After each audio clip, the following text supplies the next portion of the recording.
are you? Unveiling your true self. The following is a little bit of background and a guided meditation inviting you to discover who and what is your true self. By way of background, wouldn't it be nice if you and I, all of us, knew who and what our true self is?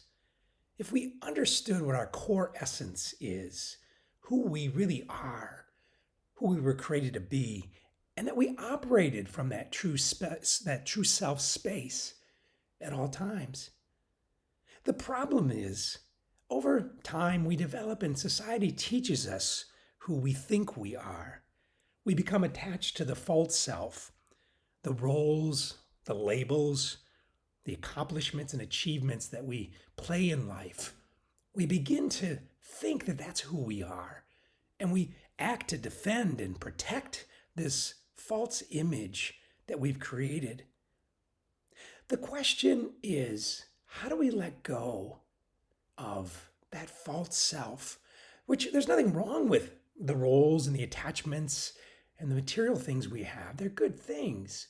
The problem is if we begin to identify ourselves, if we begin to attach ourselves to those types of things in the outside world, we lose track of who we really are.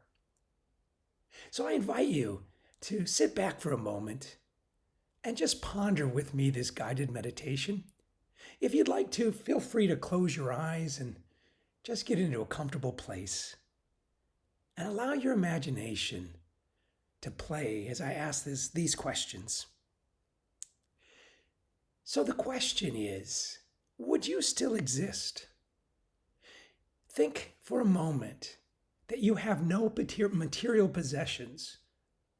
You have no car, no house, no physical location. You have no clothing, nothing material.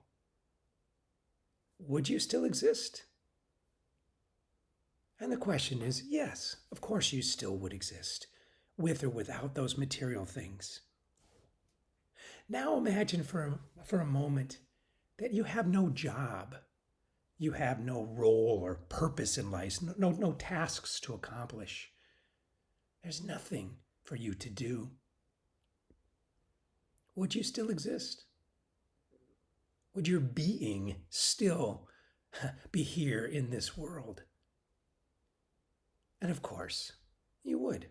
You would still exist without your job or your roles or the tasks that you play. Now continue to play with me for a moment and imagine you have no relationships. Your loved ones, your friends, partners, spouses, none of them. You're stripped away completely of all of those relationships. None of them exist. Would you still exist without those relationships? And the answer is sure, you would. You would still be a human being in this world without your relationships. Next, imagine you have no body. You have no arms or legs. You're not fat or skinny or tall or blue-eyed or brown-eyed. You have no body. You're just pure essence, pure soul. Would you exist? And our religion, our spirituality teaches us, yes, we would. Because there is an eternal part of us, our soul. So even if we had no body, we would still exist. One last thing to imagine. Imagine you have no emotions. You don't have a sense of being happy or sad or down or up or joyful or peaceful. Your emotions are non-existent. Would you exist? Would your soul still be an entity, a being, without your emotions? As we ponder those questions, as we allow ourselves in our imaginations to strip away everything that we become attached to through the list that we just went through, The question then becomes, if we don't have all of those attachments in our lives, if we don't have all of those pieces that we identify with our false self, then who are we? And that's an important question that each one of us can ask ourselves. It's an important question.